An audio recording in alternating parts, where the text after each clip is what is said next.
এই দেখুন কালুমতি আর লালুমতি দুইজনে বসে আছে। তো হ্যাঁ, আমি যাচ্ছি কোথায়?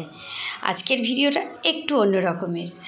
আজকে যাচ্ছি, আমার একটা পার্সেল অর্ডার করেছিলাম মিশো থেকে, তো বাস সেটাই আনতে। আর এই যে পার্সেল ভাইটা এই চলে এলো, আর একদম সামনেই এই ভাইটা আর কি বের করে রেখেই দিয়েছে। এই যে আমার পার্সেলটা চলে এসছে।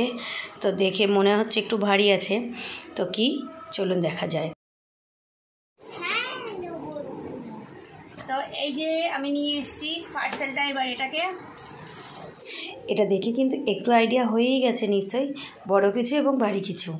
হ্যাঁ, এটা হচ্ছে আমি মিশো থেকে অর্ডার করেছি। প্রথমেই বললাম এটা শু র্যাক। আর আমার মেয়ে, মানে আমার এমনিতেও ছোট একটা ঘর, আর জুতোগুলো এভাবে চারিদিকে এত ছড়িয়ে ছিটিয়ে থাকতো, এর জন্য আমি ফাইনালি এটাকে নিয়েই নিলাম। খুবই অসুবিধা হচ্ছিল, দিয়ে ওর বাবাকে বললাম কি এটা একটু সেট করে দিতে। তোর বাবা তো সেট করতে লাগলো সঙ্গে আমার মেয়েও। আর আমার মেয়ে এত আনন্দের সঙ্গে এটা সেট করতে লেগেছিল, কি বলবো। প্রথমে ভাবলাম হয়তো এটা রিভিউ দেখে ভেবেছিলাম কেমন হবে না হবে, নরম হবে কি ফাটা হবে, মানে একটা কেমন ডাউট হচ্ছিল। তো ফাইনালি আমি অর্ডার করেই দিলাম, কারণ এখানে রিটার্নের ব্যবস্থাটা খুব ভালো থাকে।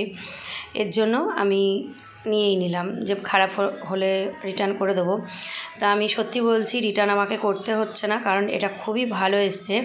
আর পাইপগুলো দেখে মনে হচ্ছিলো মানে নরম হবে, কিন্তু না, খুব সুন্দর এসছে, শক্তও আছে, তা অসুবিধা হবে না। আর আমি এটা অর্ডার করেছি মিনিমাম 6 থাকের।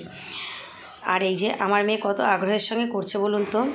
তো ফাইনালি বাপ বিটি কিন্তু এটাকে করে ফেলেছে। এখনও ওপরে একটা থাক বাকি আছে, ওটাকেও এই যে দুজনে সেট করে ফেলছে। এই দেখুন আমার মেয়ে আজকে যা খুশি, মানে এই সব ছোটোখাটো কাজ করতে ও ভীষণ পছন্দ করে। আর অলরেডি করা হয়ে গেল, করে টোরে হাত ধুতে চলে গেল। এই দেখুন 1 থাক, 2 থাক, 3 থাক, 4 থাক, 5 থাক, এরও ওপরে আরও একটা থাক। এই দেখুন